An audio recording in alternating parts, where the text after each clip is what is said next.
Students, we are going to start the chapter The National Movement and Mahatma Gandhi. So, the movements which is started by the great leader Mahatma Gandhi ji. Before starting about discussion about the movements, let's have a look a biography of the Mahatma Gandhi.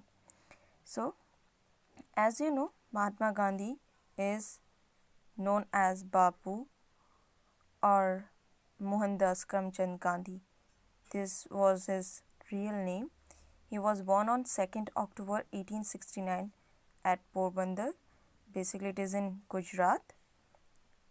He was a lawyer, anti-colonial nationalist, and political atheist. Now, what do you understand by this word anti-colonial nationalist? Anti-colonial nationalist का मतलब होता है वो लोग जो religious wise या caste wise या creed wise differences है बट वो एक यूनाइटेड होके खुद एक ग्रुप बना के then they start ruling over in their country. So उनकी सोच उनमें से ही एक ऐसी थी. He was among from them. That's why he was anti-colonial nationalist and political atheist. मतलब होता है जो political knowledge बहुत अच्छी तरीके से रखे but he used in a good manner. Good manner means for the judgment or for equality, कि किसी के साथ कोई भेदभाव ना हो, तो इसलिए उन्हें पॉलिटिकल एथिस्ट में भी जाना जाता था. और इसीलिए ही वॉज द मैन जिनकी वजह से आज हम फ्रीडम वाली लाइफ जी रहे हैं. अगर कहा जाए जो हम इंडिपेंडेंट है, वी सर्वाइविंग, हम अपने राइट्स के लिए अधिकार के लिए लड़ लेते हैं, उनके पीछे सबसे बड़ा हाथ जो है हमारे ग्रेट लीडर महात्मा गांधी जी का है. So in 1888 he went to England to study law. After that he first get offer of job in South Africa. लेकिन जब ये साउथ अफ्रीका गए वहाँ पे when he was traveling in a bus, when he was traveling in a train, तो उन्हें एक European जो मैन है उन्होंने कहा कि यू हैव टू अपना सीट छोड़ दो मेरे लिए, क्योंकि वहाँ पे ये रूल था कि जो भी, क्योंकि मेन चीज़ जो मैं आपको एक्सप्लेन करने जा रही हूँ वो ये था कि साउथ अफ्रीका में रेसिज्म बहुत ज़्यादा था. रेसिस मतलब गोरे और काले में डिफरेंसेस. जहाँ इंग्लैंड के लोग बहुत गोरे होते थे, साउथ अफ्रीकन बहुत काले होते थे, तो ये रेसिस वाली जो मेंटेलिटी थी वो उन लोगों में बहुत ज़्यादा थी. इसीलिए बहुत सारे जो अपॉर्चुनिटी थी और बहुत सारे आप कह सकते हो एक्सपोजर्स जो है वो गोरों को ही मिलता था. मींस जो इंग्लैंड के लोग होते, जो ब्रिटिशर्स होते थे, उन्हें मिलता था. तो उन्हीं में से एक रूल था उनके टाइम में कि अगर सपोज़ कोई भी ट्रैवल कर रहा है और उसमें से कुछ अगर कोई भी काला है, तो अगर कोई गोरा इंसान उस बस में चढ़ेगा या उस ट्रेन में ट्रैवल करेगा तो उसके लिए उसे अपनी सीट छोड़नी पड़ेगी. तो same as happen with Gandhi ji also, क्योंकि देखा जाए तो गांधी जी काले ही थे बाय बर्थ, तो उन्हें भी उनकी सीट छोड़ने के लिए कहा गया, जो कि उन्होंने मना कर दिया छोड़ने से. और फिर उन्हें ट्रेन से धक्का मार के पहले बहुत बुरी तरह उनकी पिटाई की गई एंड फिर उन्हें चलते हुए ट्रेन से धक्का भी दे दिया गया. सो उसी के बाद गांधी जी की लाइफ में एक सडन चेंज आया, जो कि हम कह सकते हैं जिस वजह से हमें एक अच्छा लीडर मिला हमारी लाइफ में. तो Gandhi ji as a leader सामने है और उन्होंने अफ्रीका में सत्याग्रह स्टार्ट किया जो कि रेसिज्म के अगेंस्ट था. एंड गुड लक वॉज कि वो वहाँ पे रेसिज्म को ख़त्म करने में सक्सेसफुल भी रहे. After that he came back in India in July 1915. तब उनकी जो एज थी वो थी 46 ईयर्स, और जब वो साउथ अफ्रीका में गए थे तब उनकी एज थी 22. तो नाउ यू कैन इमेजिन कि उन्होंने कितना लॉन्ग टाइम जो है वहाँ पे साउथ अफ्रीका में बिताया, वहाँ के लोगों को जस्टिफिकेशन मिले उस वजह से। So when he came back in India 1915 से 1917, 2 साल का जो गैप है, इन 2 साल में उन्होंने आते साथ ही इंडिया में उन्होंने जगह जगह विजिटिंग स्टार्ट किया, जिससे वो इंडिया की कंडीशन को बहुत अच्छे से जान सके। और देयर इज़ नो डाउट कि जब गांधी जी इंडिया में आए तो वो इंडिया में बहुत वेल नोन पर्सन में से थे, क्योंकि जो उस टाइम जो प्रिंटिंग प्रेस, जो न्यूज़पेपर मैगजीन्स छपते थे, उसमें भी गांधी जी जो साउथ अफ्रीका के लोगों के लिए कर रहे थे वो सब कुछ छापा जाता था, जो कि लोग पढ़ के खुश होते थे। तो जब वो इंडिया में आए तो इंडिया के लोगों ने उनका बहुत धूमधाम से स्वागत किया था। इंडिया में आने के बाद इंडिया की कंडीशन देख के उन्होंने ये डिसाइड किया कि 2 साल वो सिर्फ और सिर्फ इंडिया में चारों तरफ घूमेंगे और इंडिया की कंडीशंस को अच्छी तरीके से एनालाइज करेंगे। इन 1970 वो बिहार में गए और बिहार में चंपारण मूवमेंट स्टार्ट किया। चंपारण मूवमेंट जो है it's a district of Bihar, जहाँ की लोग बहुत ही ज़्यादा, अगर कहा जाए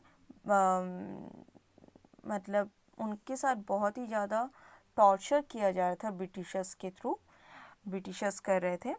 अब इसके बारे में मैं आपको बता रही हूँ कि व्हाट हैपन इन चंपारण।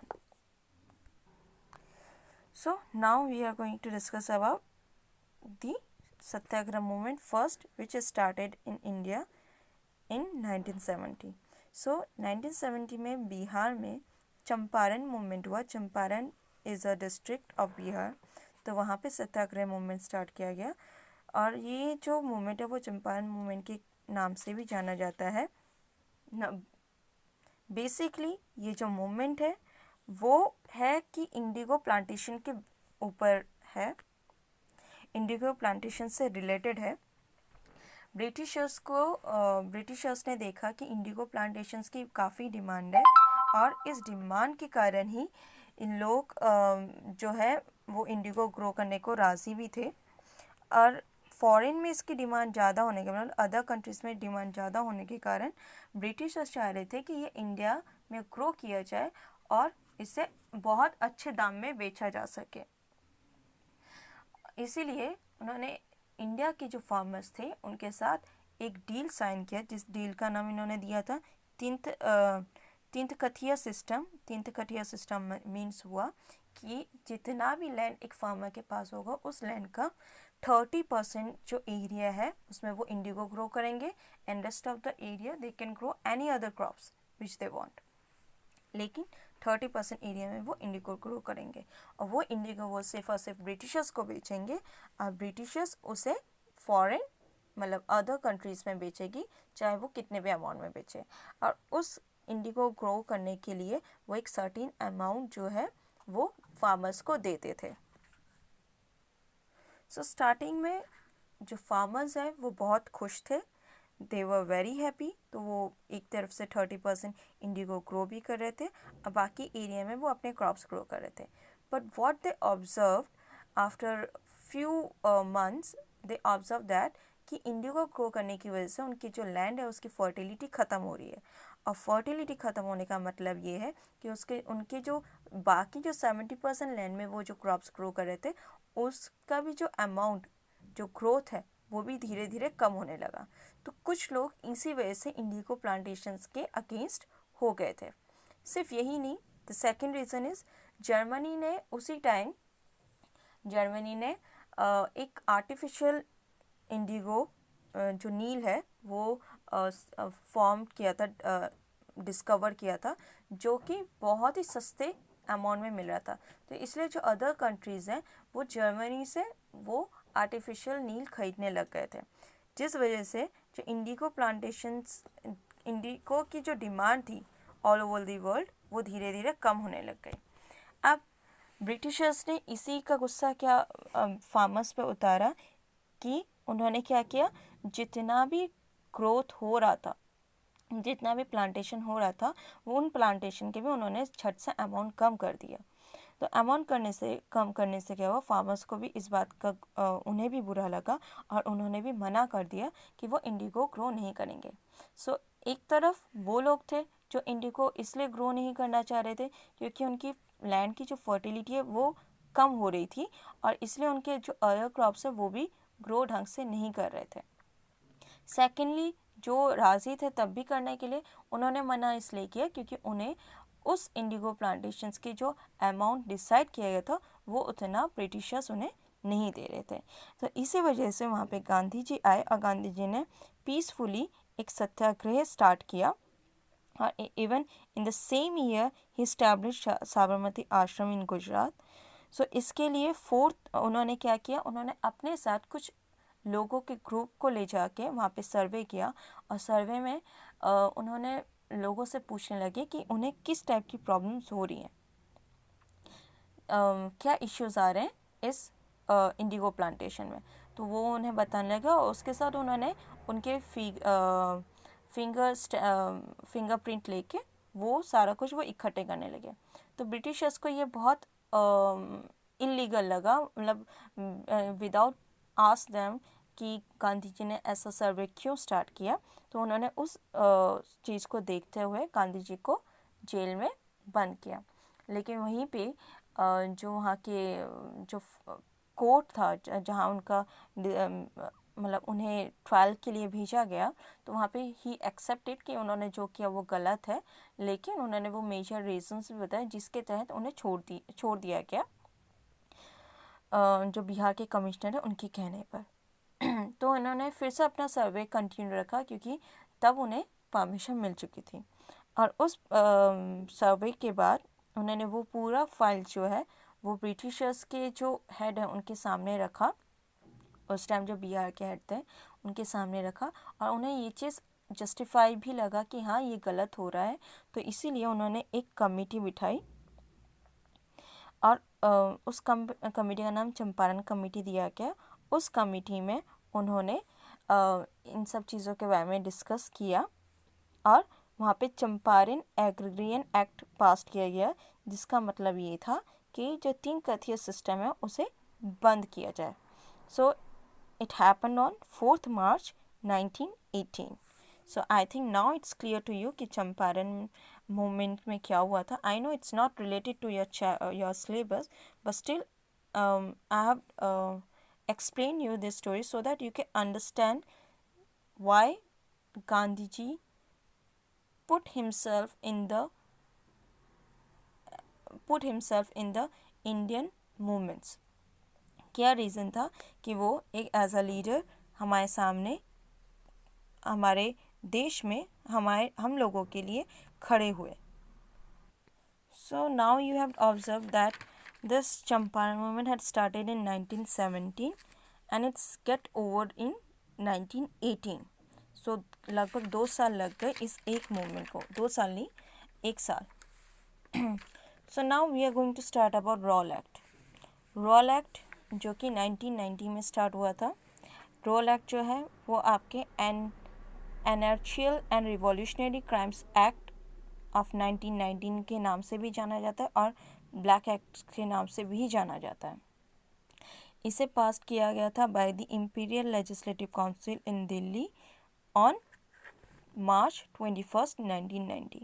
इस टाइम इसे पास किया गया था और इसके रिकमेंडेशन जो दिया गया था वो रॉयल एक्ट कमेटी के द्वारा दिया गया था, जिसके प्रेसिडेंट जो थे वो जज सर सिडनी रॉलेट थे। इसीलिए इन्हीं के नाम से इस रॉल एक्ट को बनाया गया। बेसिकली रॉल एक्ट जो है वो आपके फर्स्ट वर्ल्ड वॉर से रिलेटेड है, क्योंकि फर्स्ट वर्ल्ड वॉर जब स्टार्ट हुआ था उसमें ब्रिटिशर्स का जो रोल है वो बहुत बड़ा था, क्योंकि वो दे वर अमंग ऑफ देम जो कि फाइट कर रहे थे। तो उसी ड्यूरेशन में इंडिया में एक एक्ट पास किया गया था, जिसके तहत ये था कि इंडिया में कोई भी जो भी आप कह सकते हो कि रिवॉल्ट हो या कोई भी लीडर या कोई भी कैंपेनिंग किया जाए तो उनके अगेंस्ट कोई भी हार्श एक्शन लिया जा सकता है. सो बट इन 1914 जहाँ हमारा ये क्या कहते हैं फर्स्ट वर्ल्ड वॉर ख़त्म हो गया था, उसी के बाद 1918 जब हमारा फर्स्ट वर्ल्ड वॉर ख़त्म हो गया था, तो इसी एक्ट को जो इंडिया में उन्होंने इम्प्लीमेंट किया था उसे वो फर्दर आगे भी कंटिन्यू करना चाह रहे थे, क्योंकि उन्हें पता था कि जब ये ख़त्म होगा तो इंडिया से जिस तरीके से जो लीडर्स अराइजेस हो रहे हैं और वो कैंपेनिंग कर रहे हैं, स्ट्राइक्स कर रहे हैं, डिफरेंट मूवमेंट्स कर रहे हैं, कि उन्हें स्टॉप करना इम्पॉसिबल है. इसीलिए वो इस तरह का कोई एक्ट जारी करना चाहे थे इंडिया में, जिससे कि इस तरह की कोई भी हरकत इंडिया में ना हो. सो उसके लिए उन्होंने रॉल एक्ट पास किया. अब जो रॉल एक्ट है उसका जो मेन ऑब्जेक्टिव था, that is the aim of enforcing the act was to abolish revolt and approve conspiracy against the British from India. कि एक तो इस एक्ट को इंडिया में इस्टेब्लिश करना, उसे एनफोर्स करना, एंड सेकेंडली कि जो रिवॉल्ट है जो इंडिया में किया जा रहा है उसको जड़ से उखाड़ के फेंक देना, ब्रिटिशर्स के अगेंस्ट कोई एक्शन ना ले. सो नाउ अब इस रॉल एक्ट के अकॉर्डिंग क्या क्या था. सो पहला ये था कि पुलिस को पूरी परमिशन थी दैट दे कैन, पुलिस इतने एम्पावर्ड किए गए थे that they can search any place without any warrant. उन्हें वारंट शो करने की ज़रूरत नहीं है. If they have any doubt वो कभी भी किसी को भी सर्च कर सकते हैं. और if suppose they can find any kind of a templates और you can say any kind of magazines और something related which is against of them, तो वो उसके अगेंस्ट स्ट्रिक्ट एक्शन ले सकते हैं. सिर्फ नहीं यही नहीं, और अगर ऐसा कोई इंसान मिला भी तो they can prison them for maximum 2 years without any trial. तो उसमें कोई ट्रायल करने की ज़रूरत उन्हें नहीं पड़ेगी. And they ban public gathering of any culture any religion sorts. किसी तरह की भी गैदरिंग नहीं होगी, चाहे वो पीसफुल हो चाहे वो कैसा भी हो, कोई भी गैदरिंग नहीं होगी, कोई भी स्ट्राइक नहीं होगा. 4 से ज़्यादा लोग एक साथ कहीं भी नहीं रहेंगे. और अगर सपोज़ वो 4 लोग भी अगर एक साथ और अगर उन्हें कोई कुछ भी सस्पेक्ट नज़र आया तो वो उन्हें स्ट्रेट फॉरवर्ड जेल में बंद कर सकते हैं. So now what was the response of Indians on Role Act? This is the major important thing of the Role Act, क्योंकि Role Act बना भी दिया गया, उसे इम्प्लीमेंट भी कर दिया गया, उसके प्रोविजंस क्या थे वो भी हमने पढ़ लिया. लेकिन इंडियंस का इसके लिए क्या रिस्पॉन्स रहा वो जानना हमारा बहुत ज़रूरी है. So first response was that all the Indian members of the Viceroy Legislative Council, they were resigned from their post in favor of this protest. उनमें से जो थे वो थे मोहम्मद अली जिन्ना, मजहर उल हक, मदन मोहन मालवीय एंड BN शर्मा, जिन्होंने अपने पोस्ट से रिज़ाइन किया. सिर्फ यही नहीं, Gandhi ji he started campaigning against Rowlatt act bill, और उन्होंने इसलिए सत्याग्रह सभा किया बॉम्बे में. और उन्होंने एक मास प्रोटेस्ट का प्लान किया जो कि ऑल इंडिया में, मतलब ऑल ओवर इंडिया में होगा के लेवल में उन्होंने प्लान आउट किया था. और लेकिन हाँ, that is the main thing कि वो जो प्रोटेस्ट था दैट इज़ पीसफुल. उसमें कोई ऐसा कुछ नहीं था कि कुछ लोग बहुत हाइपर हो या वो मारे, ऐसा कुछ नहीं था. पूरा नॉन वायलेंस मूवमेंट था, प्रोटेस्ट था, कैंपेनिंग थी. So it was started on 6 April 1990. But इसी बीच में 9 अप्रैल 1919 में अमृतसर से एक खबर आई कि पंजाब की जो ग्रेट लीडर है सैफुद्दीन खिचलू एंड डॉक्टर सत्यपाल को अरेस्ट किया गया है, जिस वजह से लोग बहुत ज़्यादा नाराज़ हो चुके थे, भड़क चुके थे। और उन्होंने क्या किया, जितने भी ब्रिटिशर्स के जो सिंबल जिन जिन चीज़ों में थी, वेदर इट्स बिल्डिंग और एनीथिंग, वो सारी चीज़ें डैमेज और डिस्ट्रॉय करने लगे थे। So within this video we are going to discuss that much. इसके बाद जलियांवाला बाग इंसिडेंट को हम डिस्कस करेंगे। So for now, till now यहाँ तक। Now I am going to give you some questions related to Rowlatt and Mahatma Gandhi, which is written on your descriptions also, and even I'll make video of it so that you can note it down. वो questions आपको solve करना है और आपको class 4 notebook में करना है. Thank you. Here students, here are the questions which you have to solve after this video.